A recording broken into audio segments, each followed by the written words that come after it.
Okay, the time has come. The tale must be told. The Uncle Floyd saga. Uncle Floyd, the incomparable Floyd Vivino, New Jersey legend. If you don't know about Uncle Floyd, you can find out about him. Floyd Vivino, what a great, great talent. Anyway, the Uncle Floyd show was a very, what can I say about the Uncle Floyd show except that we used to watch it when we were teenagers back in the late 70s. It was on channel 68, I believe, out of West Orange, New Jersey. And let's put it this way, think Soupy Sales, but think not quite. And as far as budget, think in the 2-digit range, right? Uncle Floyd and his band of, his entourage. It was Looney Skip Rooney, it was Netto, it was Muggsy, and Artie Delmar. What was his name? I'll remember his name. Artie Delmar. Anyway, we digress. Anyway, we watched this program religiously. It was on every afternoon in the late 80s, and teenagers in New Jersey in the late 70s rather. Gosh, am I making a mistake here? Anyway, it was a long time ago. 1979. We're talking about 1980 here. You'll have to pardon me.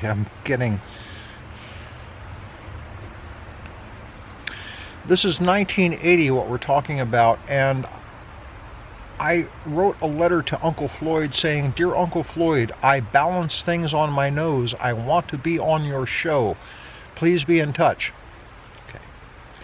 And Scott Gordon was one of the other ones. David Bird was the fellow who did Artie Delmar. It just came to me. But Scott Gordon, I wrote this letter to Uncle Floyd.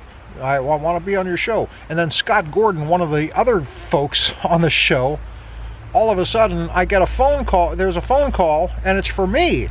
And it's from Scott Gordon saying, "Yes, we want you to be on the Uncle Floyd show." Wow. Okay, so here's what we did. I got a whole laundry basket of things that I could balance on my nose, which you've seen the stuff. If you haven't seen any of my videos balancing things on my nose, I recommend them. I don't do it anymore because the neck says enough. But again, a digression. I'm 19 years old at this time, and I've done theater, and I have the show-biz itch, right? Okay? And this is, the Uncle Floyd show was watched by close to 1 million people in its heyday on a daily basis. This was channel 68, a small UHF station in West Orange, New Jersey, operating out of a house about what I'm, this, okay? This was 1980. How long ago was that? All right, anyway, so arrangements are made for me to be on the Uncle Floyd show. What do we do next? I get a basket of stuff. I borrow my brother's frock coat with the Grateful Dead logo on the back, and I wear that, and I'm 19 years old, and I'm got hair sticking out all over, and wearing a bandana, and my mother, bless her heart, who was so extraordinarily supportive, extraordinarily, again, pardon my mother, she drove me up to West Orange, New Jersey. We took the Parkway. It was a trip, from where we were up the Parkway, the Garden State Parkway, and the tolls were $1, $1.25, I think. and we got to West Orange, New Jersey. And if you've never been to West Orange, New Jersey, it is unlike most other places on the planet, folks.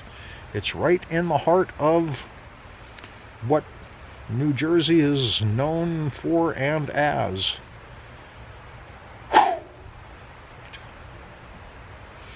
And the studio for Channel 68 is in an old house, and the ceilings are about 6.5 feet high. It was built back when people were a lot smaller, okay? And the first thing I remember, all of these folks who I've seen on TV, and they all, they're doing the thing, and this is North Jersey, and they are from North Jersey, and I come in, and they are grim-faced, and they are foul-mouthed. And this is my first taste of real showbiz. And Uncle Floyd himself, bless his heart, Floyd Vivino, gosh, the things coming out of your mouth when the camera was off. And the gestures in between you and Scott Gordon. I remember. Gosh, it was astounding. Anyway, it's time for me to come on and do my thing. And I come on, and they're playing U.S. Blues by the Grateful Dead in the background because I asked them to. And I balance, and because the ceiling is so small, is so low, I have to be on my knees to balance all this crap on my nose. And what was it? It was a spoon. It was all manner of things. Again, look at my balancing videos. I should post some, and just I used to doors, chairs, bananas, but anyway, back then it was a whole basket load of stuff, and I did my thing, and it was well received, and then it was on tape, so then the next following week it was going to be on television, and we had a big party, but that's getting ahead of it. On the ride home, I mean, my mother was just so proud of me. And here's what they gave me. Here's what I received for being on the Uncle Floyd show. I received $1. They had to, for whatever FCC laws or whatever, they had to pay the guests something. And so I got $1. And I turned it over to Mother for the tolls home on the Garden State Parkway, and then there was a gathering the next week, and we all got to see me on television. Gosh, it was extraordinary. It was great. Boy, I got to be on with all of them. Uncle Floyd. And then years later, I contacted Floyd Vivino, and I called him up and asked, is there any possibility that there's any recording of this particular thing that we did in 1980 with the kid balancing things on his nose? And I got a message back on the machine, and it was from Uncle Floyd himself. This is 1999, and he said, sorry, we just recorded over those tapes over and over again. We didn't think about it. Gosh, if only they'd thought about it. Recordings of the old Uncle Floyd show, God, they would be gold today. Anyway, Floyd Vivino, Uncle Floyd, thank you again. The rest of you, keep at it. And thanks for watching and listening to a crazed old man with showbiz in his blood.